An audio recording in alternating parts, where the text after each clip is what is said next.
ATL Resell Guy. Hey, what's going on, guys? Thank you for clicking and choosing to watch this video. ATL Resell Guy here, and today I'm going to talk about a pretty serious topic and one that is definitely a big no-no on eBay. And that is feedback extortion. Today I'm going to talk about what it is, what eBay's policy is regarding it, my most recent experience, and what to do if you happen to be a part of that. So stick around, we'll talk about it next.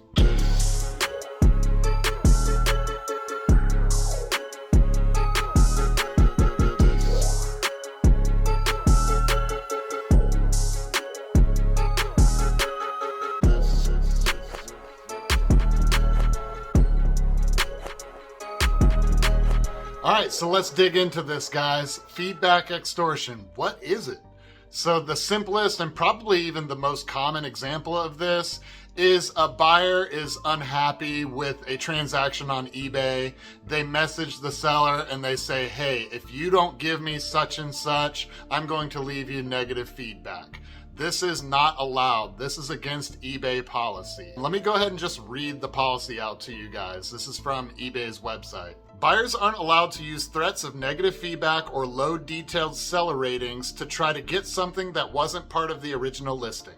Sellers aren't allowed to demand positive feedback from buyers. This is a two-way street. Our feedback system plays a key role in keeping eBay a safe and trusted marketplace, and we're committed to making sure that it isn't misused. So here's exactly what the policy states. Buyers aren't allowed to threaten to use feedback or detailed seller ratings, DSRs, in an attempt to force sellers into meeting their demands. For example, buyers can't threaten to leave negative feedback unless the seller pays for return shipping, when the seller's return policy in the listing didn't state free returns. Sellers aren't allowed to demand that buyers take actions related to feedback in order to receive their purchase items, such as requiring a buyer to leave positive feedback and high DSRs before they'll dispatch the order. They can't offer refunds or other monetary compensation or additional items or services that weren't part of the original listing in exchange for buyers leaving specific feedback or revising negative feedback or neutral feedback. This is a no-brainer. This makes complete sense. This keeps everything integral as far as holding buyers and sellers responsible for their actions within the marketplace. A buyer cannot threaten to leave negative feedback in order to get something from the seller. You can't do that. And the same thing goes for sellers. Sellers can't hold hostage the item that somebody paid for in an attempt to extort positive feedback from the buyer. And they also can't offer any kind of like refund or coupon in exchange for getting feedback once the transaction is taken care of. All right, so we've got the policy knocked out now. We know what the policy states. In my situation, it was a buyer that was unsatisfied with the transaction. They bought an item that required the power source from a North American country. North American power outlets put out 110 volts. They live in the UK, and UK, Europe, they use 220 volts.